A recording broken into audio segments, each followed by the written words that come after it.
Hi, everybody. Welcome to another episode of Band Together Leadership. My name is Paul Everts. You can reach me at my email address, and I wish you would. It's BAND, the number 2, together, bandtogether at Comcast.net. Also, go to our website, conductingmylife.com, and go to the curriculum tab, and you'll see I'm part of the John Maxwell team. John Maxwell is a New York Times bestselling author. There's Cookie, our cat. And he does a great job explaining leadership. And I think leadership really is influence. And that's what Dr. Maxwell, that's his motto, that's his theme. And for me, I got to say leadership is better people make better leaders. And that's what I do. So when I come to you one-on-one or work with your family or your church or your business, school, I do middle school really well. I can also do high school. My goal is for us to have a day where we end up going, you know what, I have a tool to get better now. I'm going to get better. I didn't say perfect, I said better. So again, look us up. Again, band together at Comcast.net, and then our cool website, which is conductingmylife.com. Hey, you're watching this on December 20th or thereabouts. It's posted on December 20th. I'm wearing my Navy jersey because I'm recording this actually December the 5th in our beautiful home in Roseville, California. December the 10th, Army-Navy game. Go Navy, beat Army. That's why I'm wearing the jersey. So you go, why is he wearing a Navy jersey? Because I love Navy. Our son is a lieutenant in the Navy. And my grandfather is the executive officer of the USS Indianapolis when it was sunk. So I do love the Navy, and I'm proud of my son, and I'm proud to be Commander Flynn's grandson. That's why. So now you know. Speaking of those two people, we're going to talk about family today. It's a good segue. Thank you so much, God. That's a good segue.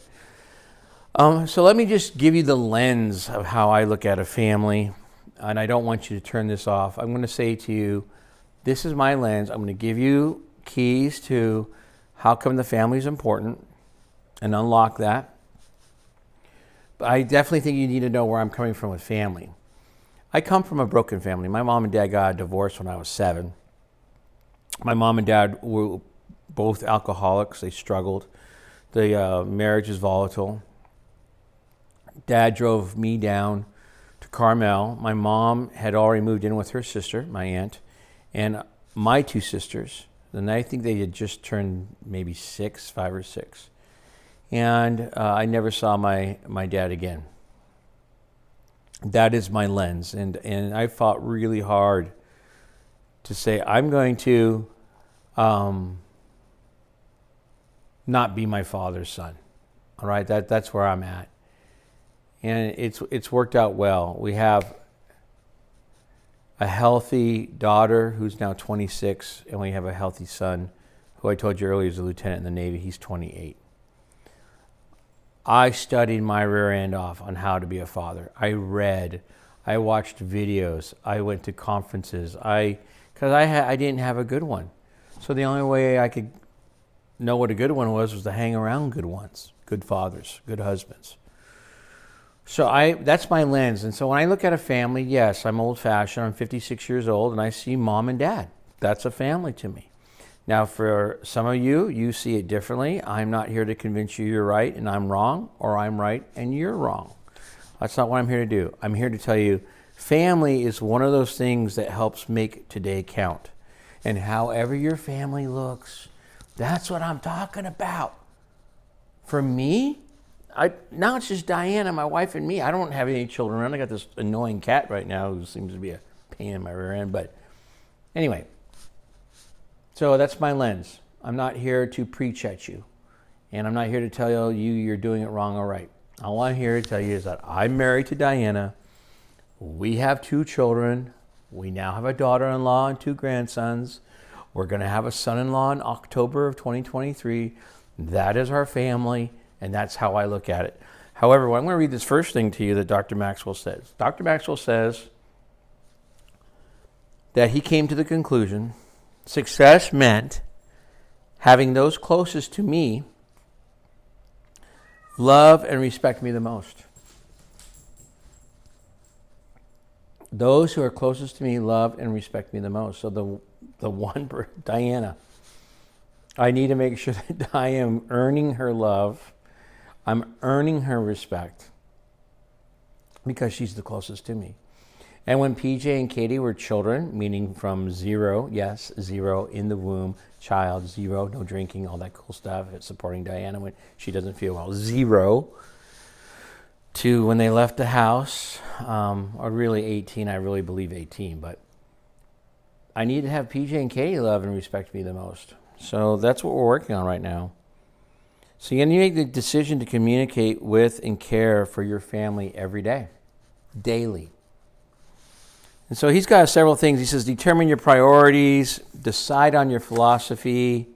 So he's got a good one. He's got a great job with alliteration. Commitment to God, continual growth, common experiences, confidence in God, ourselves, and others, contributions to life. Okay, that's Dr. Maxwell. That's what he says. And then also develop your problem-solving strategy. That's cool.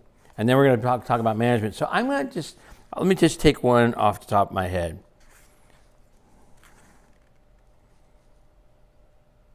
Okay, develop your problem-solving strategy. I think I'm going to talk about that one. I know I'm going to talk about that one. And here's the reason why. If you can solve problems at home, you're going to be able to solve problems at work. And because you're going to know, hey, there are problems, and you're going to know how to solve them. And I'm going to tell you right now, those who solve problems keep their jobs. Those who create problems lose their jobs. Those who solve problems get raises. Those who create problems don't get raises. So at home, find ways to solve problems. So without reading this, let's think about some ways to solve problems. How are we going to solve problems? Well, I'm going to first understand and be understood. I'm going to understand Diana what the problem is. And when she comes to me with the problem, I need to stop, pause, and listen to her. And listening means I need to listen. I need to actively listen. So what I'm hearing you say, and you got to be careful because that can be annoying too. But one way to solve problems, you got to have information. And then you have to have a foundation. What's truth for you? And then that seems to be a big, big topic right now. Truth to Diana and me is in the Bible.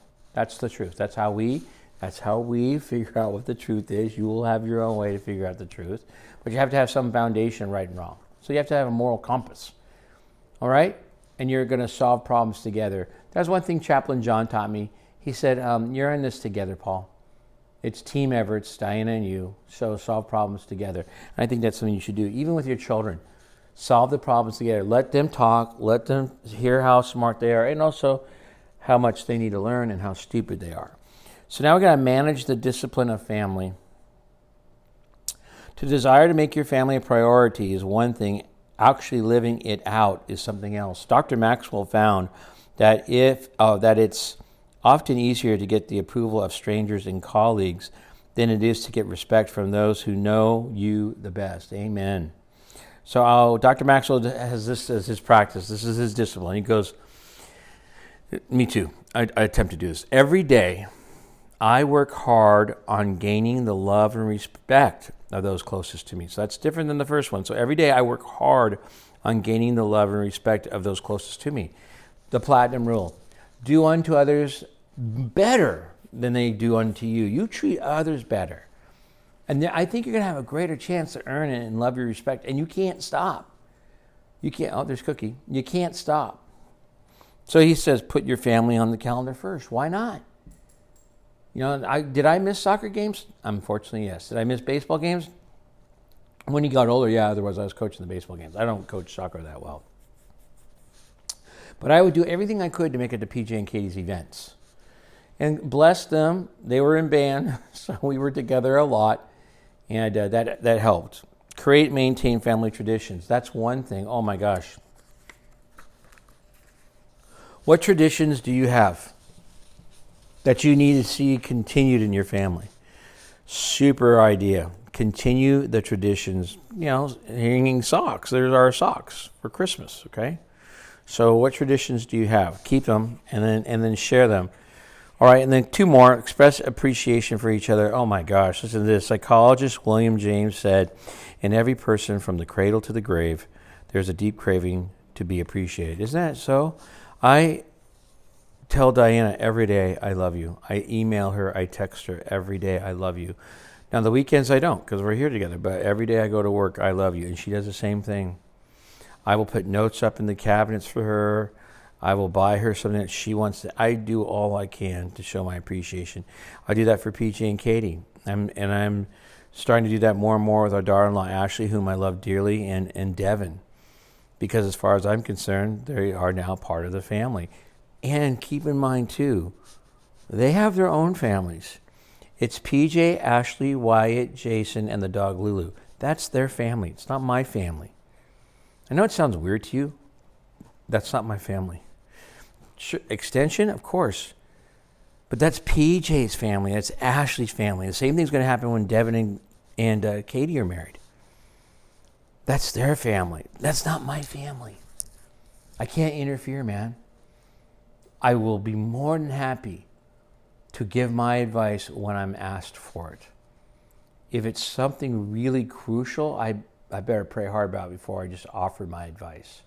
However, when Ashley calls me and asks me, what do you think, what kind of paper should I do, Paul, for my assignment coming up for my master's, we talk. I wait to be invited. All right, and then we also have resolve conflict as quickly as possible. Yeah, conflict and confrontation go hand in hand. And Dr. Maxwell taught me the similarity between conflict and or confrontation and the terrible thing called cancer, besides starting with C. They will both kill a relationship if you don't take care of them. Do you understand that? And when I talk about a relationship with cancer, I'm saying once you find out you have cancer, you have a relationship with your body. You better take care of it soon. And if you don't take care of that conflict or that confrontation with those who are closest to you and love you the most, it could die away, just like your body's going to die away if you don't take care of that cancer. So I don't want to end on that note, but I'm going to say to you again, family needs to be a priority. All right? And I hope this helps somebody. Begin with the end in mind. Every choice you make is who you are. Seek first to understand, then be understood. And finally, people don't care how much you know until they know how much you care. That's why I make these videos. As I said, I posted this on the 20th of December, this Sunday, for millions, if not billions of people, is Christmas. I hope you have a Merry Christmas. Hope, peace, love, joy to all of you. And if you don't celebrate Christmas, you tell me which one of those four you don't want. You don't want hope, you don't want peace, you don't want love, you don't want joy. I don't know why you're a human then. Anyway, so one of those four words, if not all four of them, take them, hold them, and be them. Live them. All right, everybody, I love you so much. Merry Christmas. And I'll have another one for you next week on the 27th of December. Take care. Bye.